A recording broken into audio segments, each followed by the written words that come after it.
Good morning. Today is October 3rd, 2008. This is your TBWS Daily on a Friday. And guys, you did it again. You made it through another week. Yep. I'm your host, Brian Stevens. And I'm Frank Garay. Hey, listen, we told you we were going to tell you about the differences with FHA and the underwriting guidelines. And so what we're going to do, Frank, is... There's a link down below that'll bring you to a conference call with Chip Cummings and Leslie Peterson, probably the two leading FHA experts in the freaking country. Now, here's the deal.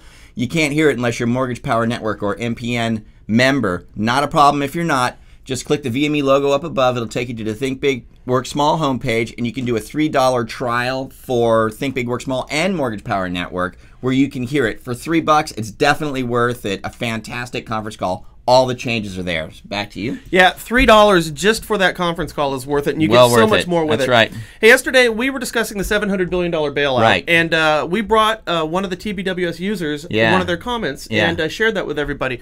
And what we wanted to get from you guys was a bunch of comments about how you felt about this. And man, boy, did we. We got them in droves. I mean, we got a ton of them. A lot. And we want to share a couple of them with you. The first one's with a guy named Dwight Shreves in Houston. He said, the lender should write down the balance to keep the equity I had when I bought the house and use the new appraised value to determine the loan to value. For example, if you came into it with 20% down, you should be able to write that down to where you still have a 20% interest regardless of the value of the property. The thing that's weird to me about that is what if most of these people are having trouble, didn't put anything down?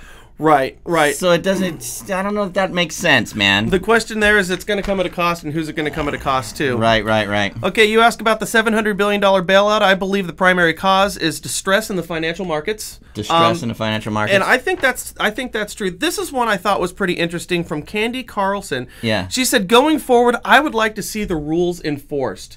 And how many times have we said that, Frank? It's like, what? We don't need new rules. We need to enforce the rules that are currently on the books. That's interesting. And I thought that was a pretty good one. Yeah, and finally, from Bethel Hardcourt, they said, the media doom and gloom, they are absolutely wrong about this. And, you know, maybe we are sowing fear a little bit. Yeah, maybe. I don't know. Well, hey, any comments you guys got, shoot them over here. We'd like to keep this thing going if we can. It's your daily, so certainly the participation we get from you is well worth it. There you go. What's in the news, man? Okay, well, the news today is we brought you a couple days ago saying Citigroup was going to buy Wachovia. Yeah. And at that time, the news was accurate, okay? But things have changed. Overnight, Wells Fargo bought Wachovia. No. Yep, they bought them for $15.1 billion. So Citigroup is out of the picture right now. The great consolidation continues, but it's Wells Fargo who's a big player with Wachovia's book of loans. You know, we have not heard a lot about Wells Fargo in the news, and now all of a sudden they pop up buying Wachovia. So it'll be interesting to see what happens here. Absolutely. Well, the big thing, the $700 billion bailout, you know, the news is that it didn't pass the House. Right. Okay, well, it's no longer called the bailout, okay? It is called the Financial Rescue Act. And with a new term comes newfound confidence in this bill, and it looks like the House is going to have the votes they need to settle this thing. Let's hope they do. Let's get it on.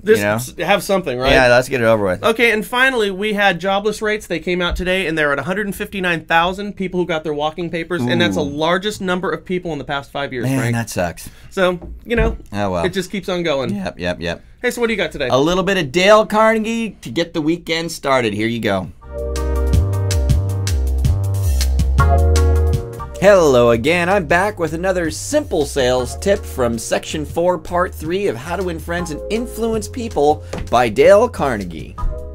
If you recall, this part of the book is about how to change people without giving offense or resentment. In Section 1, we learned that if we needed to correct someone, to start with praise. Then in Section 2, we learned not to use the word but in between our praise and our correction, but to use the word and. Now in Section 3, Carnegie teaches us to start by talking about our own mistakes first. We all know no one likes to be criticized or corrected, including ourselves. But have you ever made a mistake and then told someone about it? Doesn't it make you feel better if they tell you about a similar mistake they made in the past and how it all worked itself out? Well, the same principle applies here, except you're letting them know of mistakes and blunders you've made in the past before you offer them your correction. Correcting people in this fashion softens the blow, because you bring yourself to their level, rather than coming across as mightier than thou, which never gets things off to a good start. You know, this book is so insightful. It's no wonder it sold over 70 million copies, and if you'd like to buy it, you can do so by clicking down below. I hope that helps you somehow today. You have a fantastic day, and we'll see you later. Bye-bye. There you go, a little Carnegie to start your weekend. Always a good way to start that. When you agree, Brian? He's always positive. I like that about him. That's true. Listen, you guys, if you didn't catch yesterday's daily, it's in the archive over there. It was crazy cool, man. And that's why we had all this comments and everything today. So check it out in the archive if you missed it yesterday.